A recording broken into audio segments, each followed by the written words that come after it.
Señal directa. En una democracia constitucional no tienen cabida los atajos por decreto. En un auténtico Estado de Derecho, los decretos que contravienen las leyes vigentes son ilegales. En un régimen republicano, la invasión de facultades rompe con el principio de la división de poderes. El decreto publicado el día de ayer por el presidente López Obrador abre una peligrosa puerta que podría violentar el orden legal y constitucional de este país. Nada más ni nada menos. El polémico decreto publicado el día de ayer tiene un doble propósito. Por un lado, agilizar las obras y proyectos del gobierno federal para evitar que sean obstaculizados por trámites burocráticos y, por el otro, otorgarle certidumbre a las empresas contratistas y a las dependencias ejecutoras de dichas obras. En nombre de la seguridad nacional y el interés público, dos conceptos cuyos alcances son complejos de acotar y mucho más de normar con criterios precisos, el Ejecutivo se ha autoconcedido facultades metaconstitucionales para construir y contratar de forma expedita.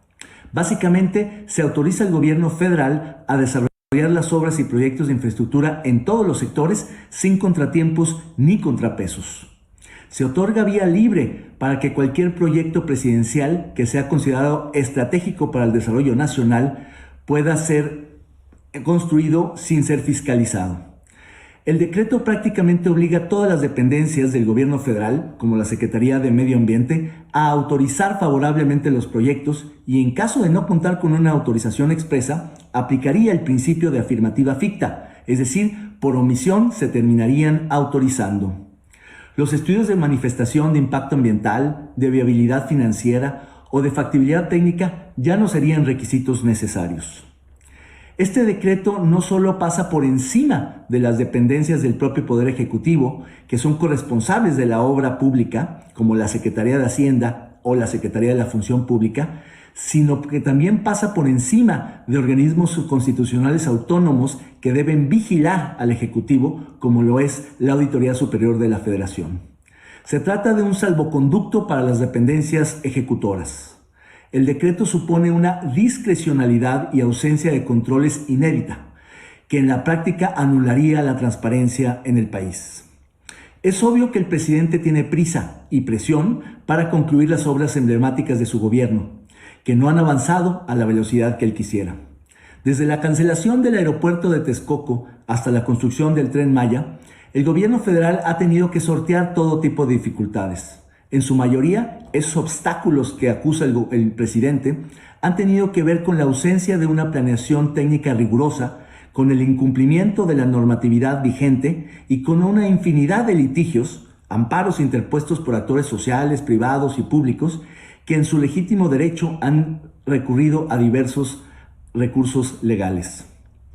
Si, como lo advierte el presidente, el que nada debe, nada teme, no se entiende la publicación de un decreto que, entre sus nocivas implicaciones, suspende de facto la rendición de cuentas.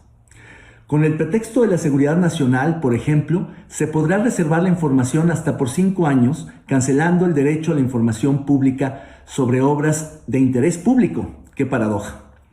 El Instituto de Acceso a la Información Pública y Datos Personales reaccionó pronto.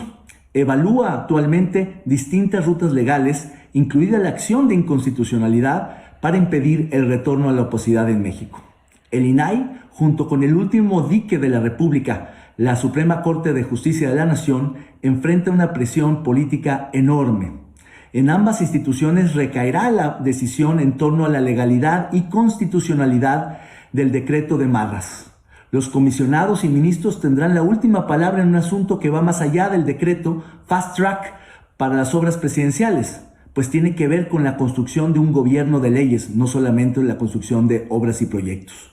De no resolver que el decreto es anticonstitucional, el 22 de noviembre de 2021 podría ser la fecha del comienzo de lo que podría denominarse como un gobierno por decreto.